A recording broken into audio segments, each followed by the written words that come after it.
My name is Rachel Marie Martin. I'm the author of FindingJoy.net and the book The Brave Art of Motherhood.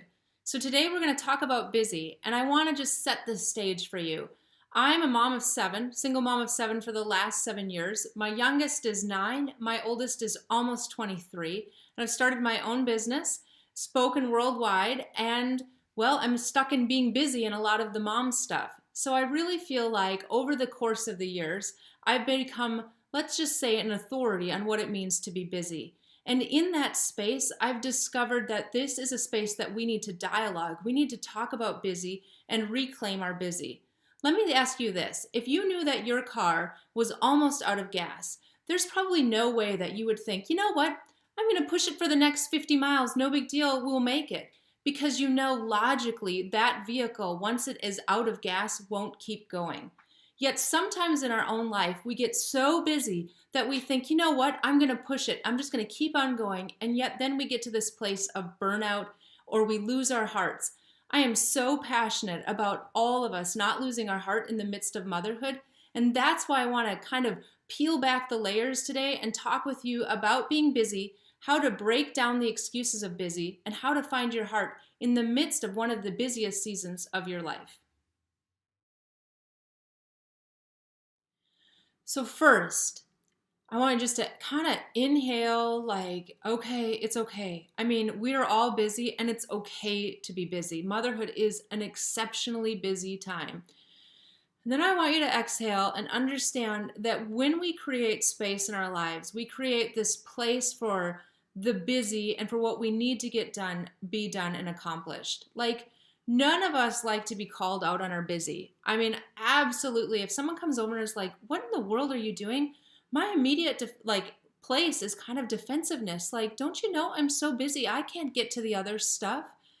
And yet I think it's in fact, I know it's an incredibly important place for us to talk about as moms is this idea of where we're busy and what spaces we're busy and how we can reclaim our busy to not only make us better moms, but also to fuel that part of our hearts again. So I'm going to tell you a real quick story because it's just this beautiful example of busy and the harvest kind of seasons of motherhood in life. And it's about my grandpa Whit. Him and my grandma, they were farmers in southern Minnesota. And I sure loved them. And we would drive down back then from Minneapolis down to my grandpa and grandma's farm during harvest time when I was a little girl.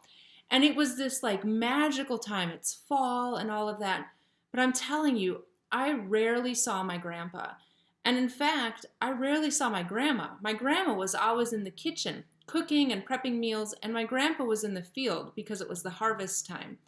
Now here's the deal.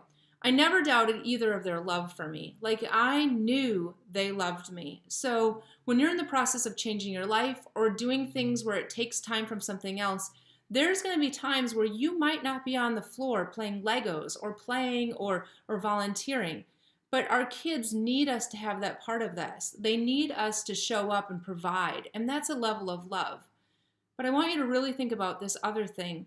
When it was time for the harvest, my grandpa wasn't in the barn kind of shining up his tractor attachments. He wasn't kind of hanging out, chatting with other people. He wasn't reorganizing things. Same with my grandma. They were busy on one thing. They were focused because they knew it was the time of the harvest.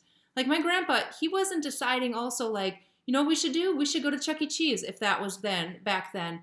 He was focused on harvesting. He was busy at that place. Now, here's the breath. Here's the perspective.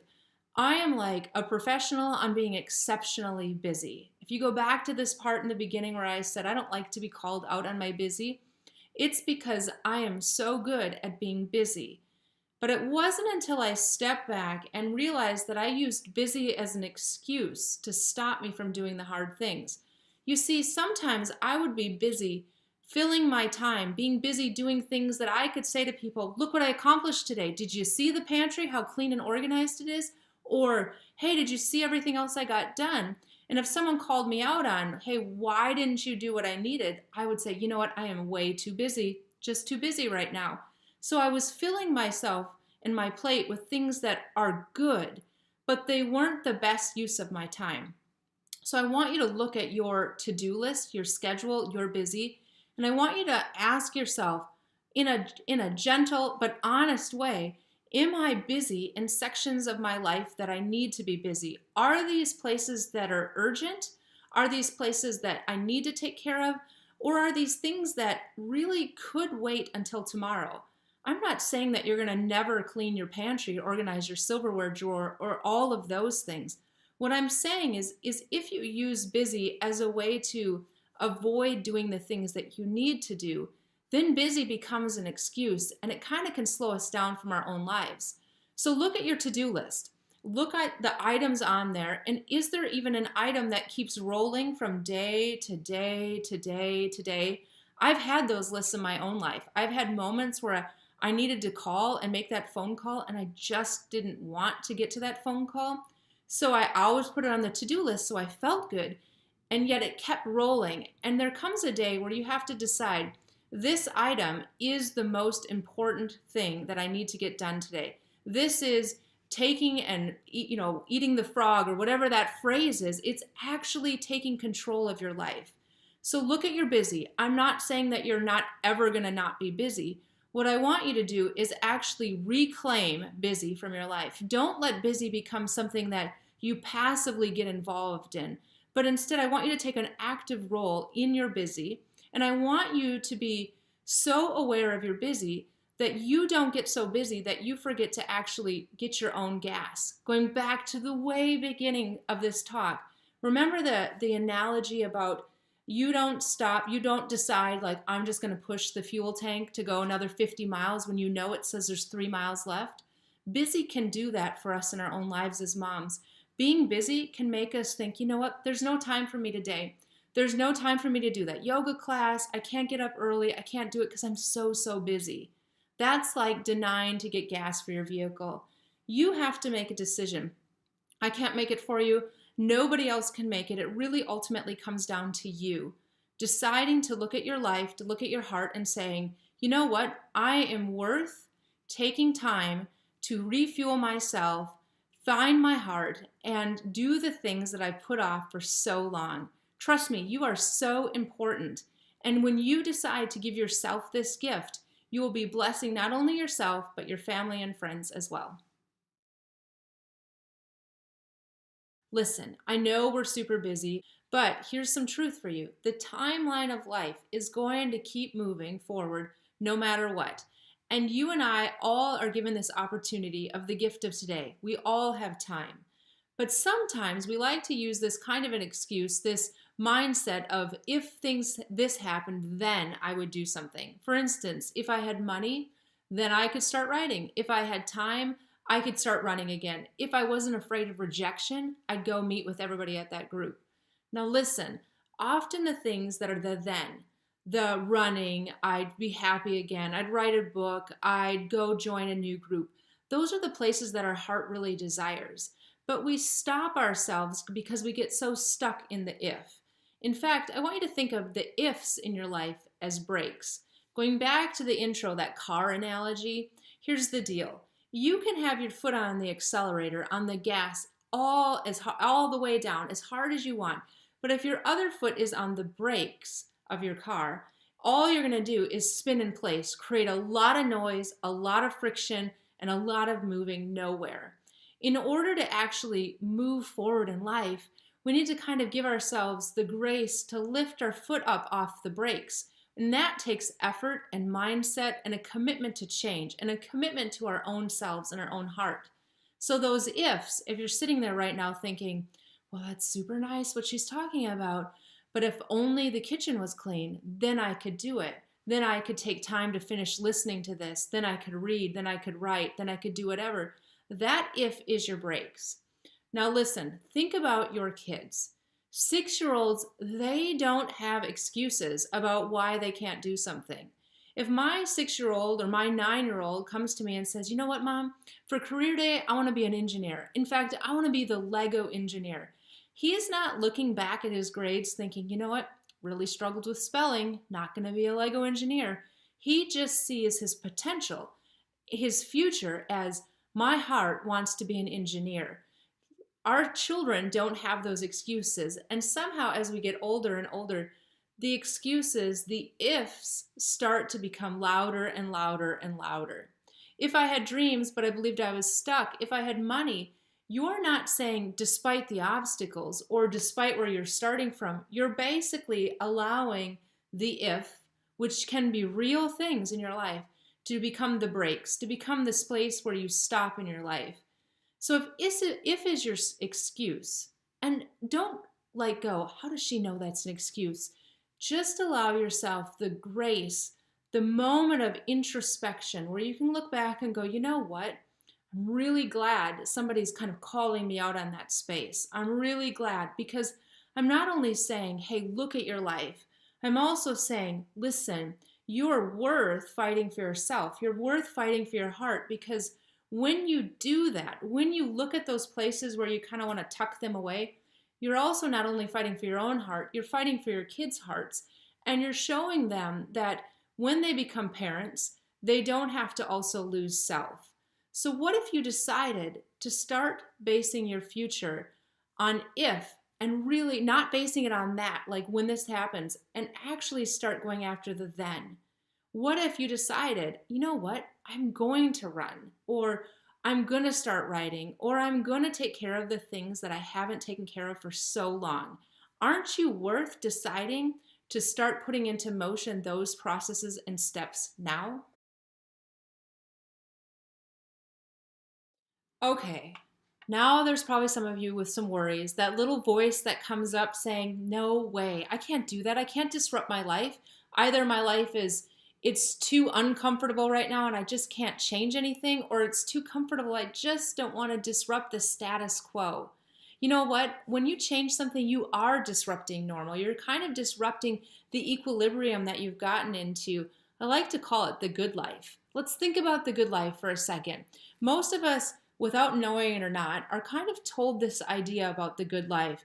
You play some sports in school, you get good grades, you graduate high school, you get married, you have some kids, you go to Disney World. One day you retire, you get your house, all of that. When people die, we hear other people say, wow, she had a good life. But you know what? The good life is, what does that exactly mean? What is this thing we're all chasing? Let me tell you this. Oftentimes, we're told, if you go back to that 6-year-old, that our dreams are impractical. How many times do you hear people saying, yeah, I had that dream when I was a kid?